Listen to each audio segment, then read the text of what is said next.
Isang senador sinibak sa kanyang pwesto. Paul Soriano, may kinalaman nga ba? Kinumpirma sa budget deliberation sa Senado na hindi na konektado sa palasyo si dating Presidential Advisor on Creative Communications, Paul Soriano. Nadiskubre ito matapos tanungin ni Pimentel kung kanino galing ang pondo na ginamit sa kontrobersyal na tourism ad slogan na nakalagay sa isang bus sa London kung saan may katagang "We give the world our best" na may larawan ng isang Pinay nurse na unang nagturok ng bakuna kontra COVID-19 sa UK. Subalit sabi ni Angara, hindi OP kundi ang Department of Tourism ang nasa likod ng ad campaign. Sabi ni Pimentel, tila wala umanong interesado na malaman kung saan kinuha ang pondo sa naturang ad campaign. Giit ni Angara, aalamin umano ito ng OP at agad nilang ipapaalam sa senador. Tugon naman ni Angara, nangyari umano iyon sa panahon ni Soriano, subalit wala naman ito ngayon sa Malacanang. Umani ng samut-saring reaksyon mula sa mga netizens ang nasabing slogan sa pag-aakalang ito na ang magiging tourism slogan ng Pilipinas. Section 129 of our rules, Mr. President, it states here, and I quote, "Any senator who violates the provisions contained in the preceding section may, by a two-thirds vote of all the senators, be expelled from the Senate." Yesterday, we had an all senators caucus, and we discussed lengthily the budget of the Republic of the Philippines. And just before we entered this august chamber, much to my dismay, and much to our dismay, there was a news report that identified 8 or 9 senators, and there were names on that list. 8 or 9 senators who wanted to restore the confidential and intelligence fund of the Vice President and the Department of Education. And I wish to tell the people of the Philippines that there was no votation that happened yesterday with regard to the intelligence fund of the Vice President and the Department of Education. In fact, we had an executive session. And I do not know who of our colleagues who scooped or leaked our conversation to this media outlet. I have been a senator here for more than 10 years. And this is the first time that I encountered a scoop or a leakage. I do not know. I do not want to name names. This is a violation of our rules. And the majority floor leader will expound it later. Mr. President, we discussed lengthily for almost 2 hours the schedule, etc., of the budget of the Republic of the Philippines.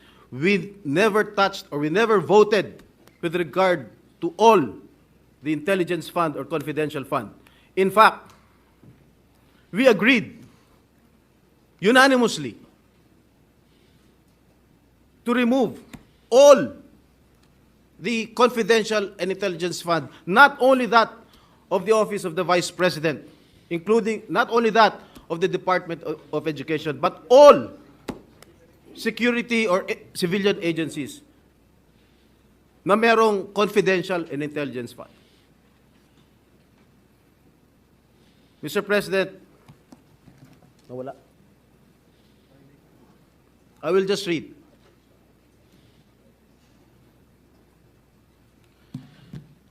Sino mga pangalan? First on the list, Senator Robin Padilla, Christopher Bongo, Ramon Bong Revilla Jr., Ronald Bato de la Rosa, Jingoy Estrada, Lito Lapid, Francis Tolentino, and Cynthia Villar. They are putting us in a bad light, and I condemn this. And I take offense on this. Nakalagay pa, Senator Pia Cayetano is said to be supportive of reinstating Duterte's confidential funds if she can justify the need for them. This is not true. And I hope Senator Pia Cayetano will agree with me. Yung mga Just for a while, Mr. President, hinahanap pa ni Senator Robin yung mga nakasulat.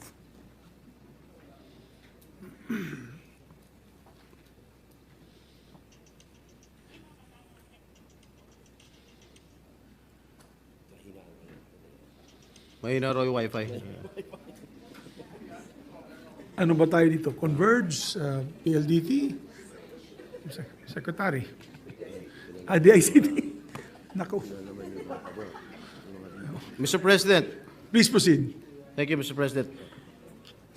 And if I may quote, Anis Cooper told this media outlet that Senators Sani Angara, Francis Escudero, Rafi Tulfo, Aquilino Pimentel III, and Risa Hontiveros are allegedly against the reinstatement of Duterte's secret allocation, which are lodged under the Office of the Vice President and the Department of Education.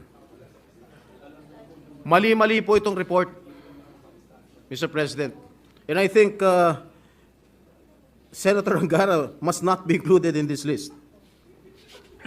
And among the offices, Duterte's allocation was part of the 1.2 billion in confidential funds that the House realigned to agencies focused on the West Philippine Sea.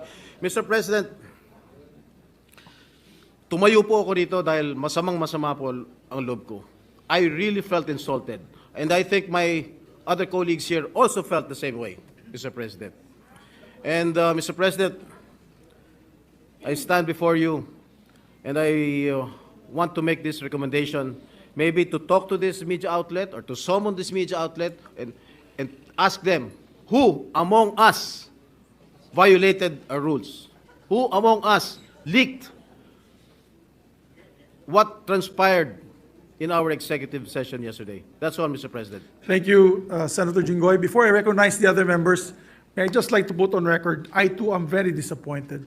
I have been a senator for 4 plus 6, 10 plus 2, 12 years, and a member of Congress for 9 years. And when we say executive session, we are bound by rules of both the House of Representatives and when I was in the House of Representatives and rules of the Senate when I was elected as a senator.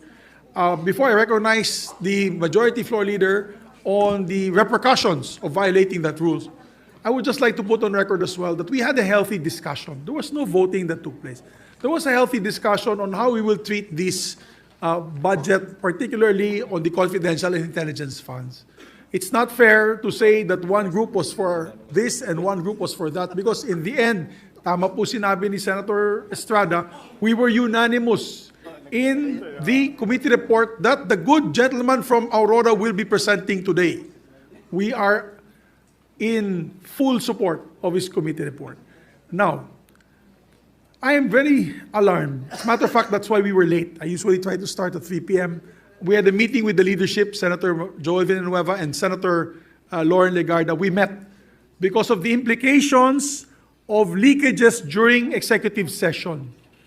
The executive department and very sensitive agencies of government may no longer divulge information to the executive session if they know somebody might leak it. Before we ask our colleague to react, Senator Estrada, may we ask the majority floor leader, what are the rules, particularly in executive session? Yes, Mr. President. So we are all clear. Thank you very much. Mr. President, first of all, let me state and put into the records that I'm aghast of what happened, Mr. President.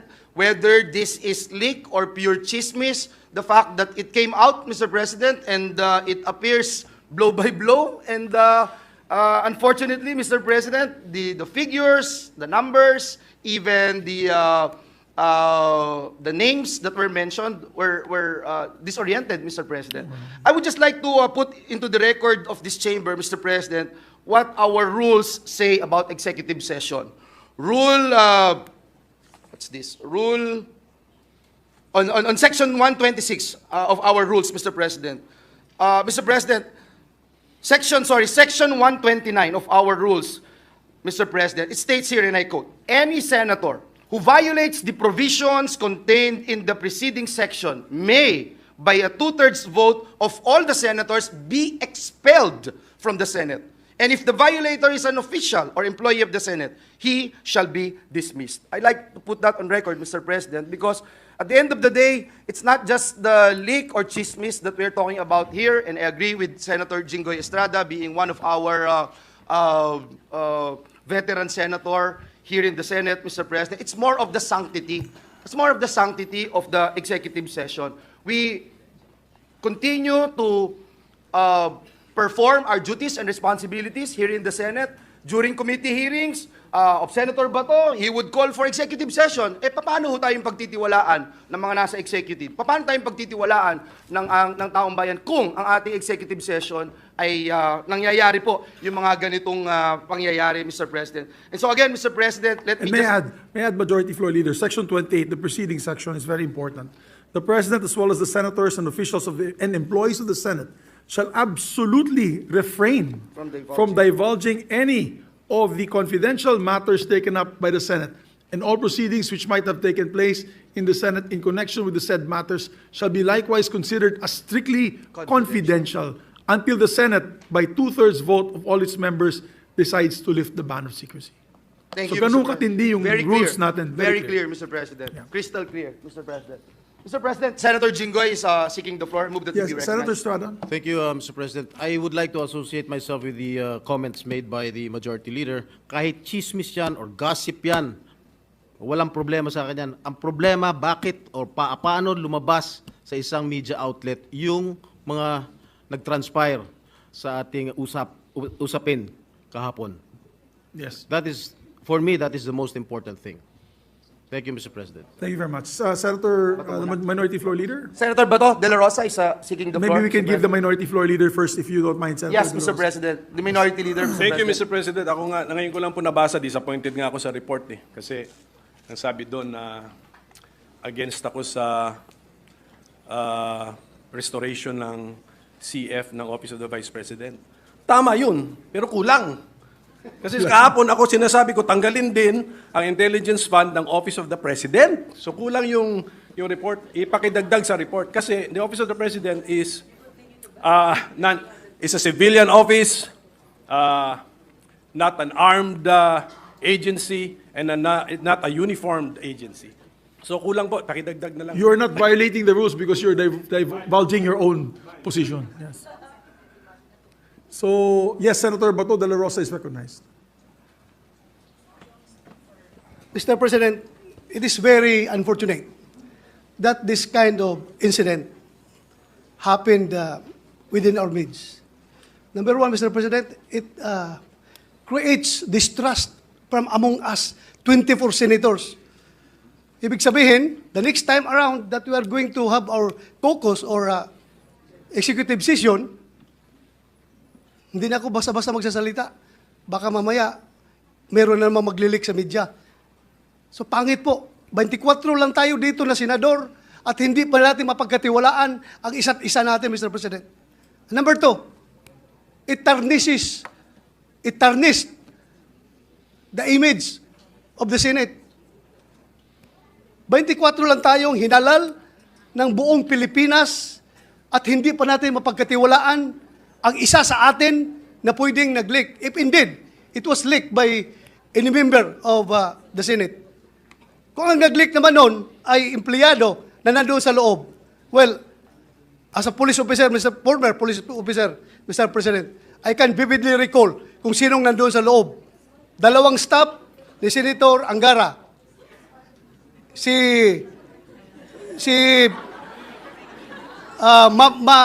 Mavic, Oh, Attorney Mavic. Attorney Mavic.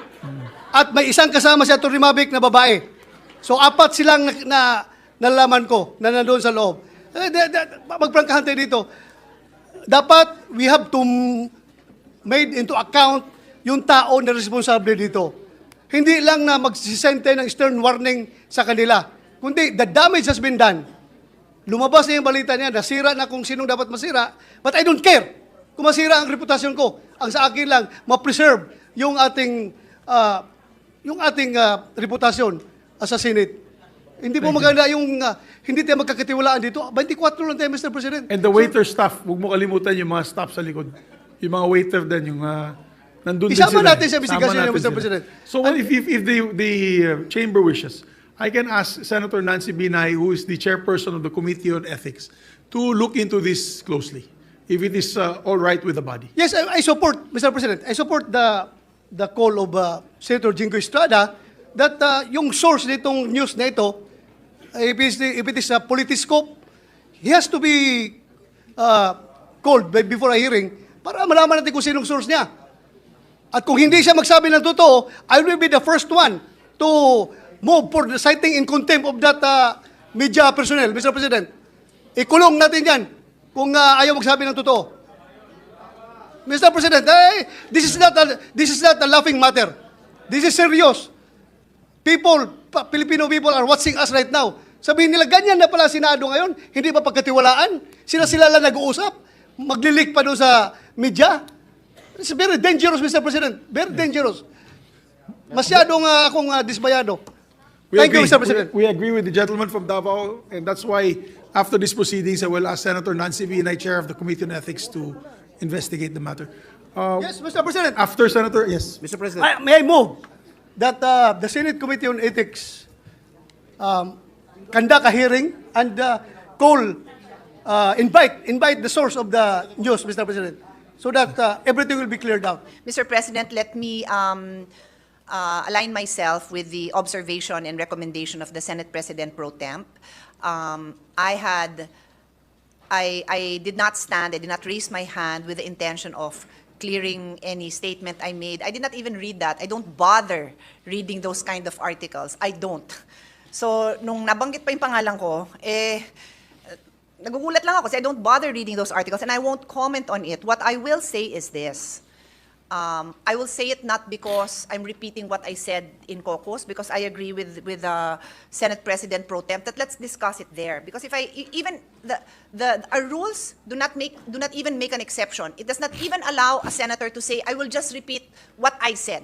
Walang ganun exception, Majority Floor Leader, correct? So I cannot stand up here and said, I will just be responsible for my statement. Ito po yung sinabi ko.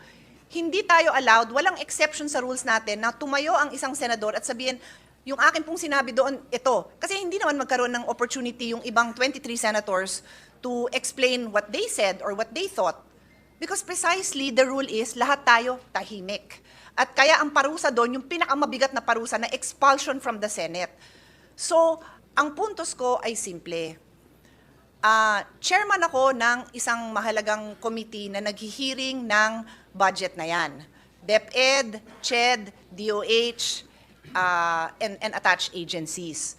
So, on the issue of confidential funds, intelligence funds, or kung ano pa man, ako gusto ko, tanungin ng mga senador sa floor, yung mga tanong nila tungkol doon, para makapagdesisyon ang bawat senador kung ano ang tingin niyang nararapat na gawin sa mga pondong yan. Confidential, non-confidential, anything. So, yun yung gusto kong klase na diskusyon. So, kung nagkaroon tayo ng executive session na napag-usapan man ng ganon, hindi nga dapat lumalabas yon kasi nga, ang mga subcommittee chairman na katulad ko ay magre-recommend sa chairman na si Senator Angara kung ano dapat gawin sa mga pondong yon. Hindi ko naman didesisyonan mag-isa yon. Didesisyonan ko yon based on the debates. I would like to be educated properly based on the rules of the Senate.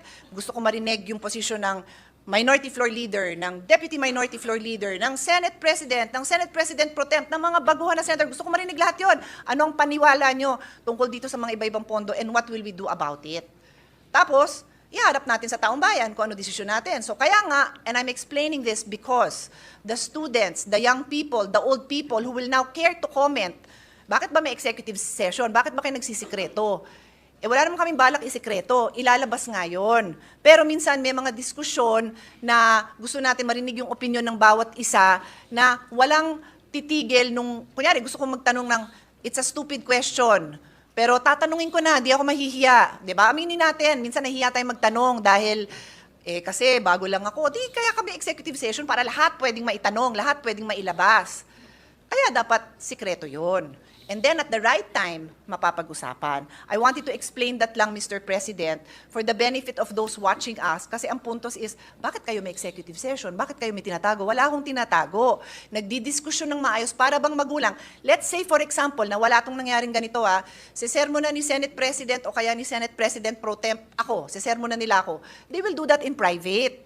in the executive session, ay Pia, di mo naintindihan. So gagawin namin yun in private para pagdating to sa public, ganun ba? O sige, tatanungin ko na lang in public o kaya di ko na tatanungin dahil naipaliwanag nyo na. That's the reason among many other reasons kung bakit may executive session. I just wanted to explain that dahil ang puntos nito is bakit may executive session at bakit may mabigat na kaparusahan. Wala tayong tinatago. But the reason for the rules is because it is meant to be followed. It is not meant to be violated. So kung may nag-violate, magkaroon ng tamang due process, magkaroon ng hearing, magkaroon ng opportunity to explain, and then the proper penalty must be meted out. Thank you, Mr. President.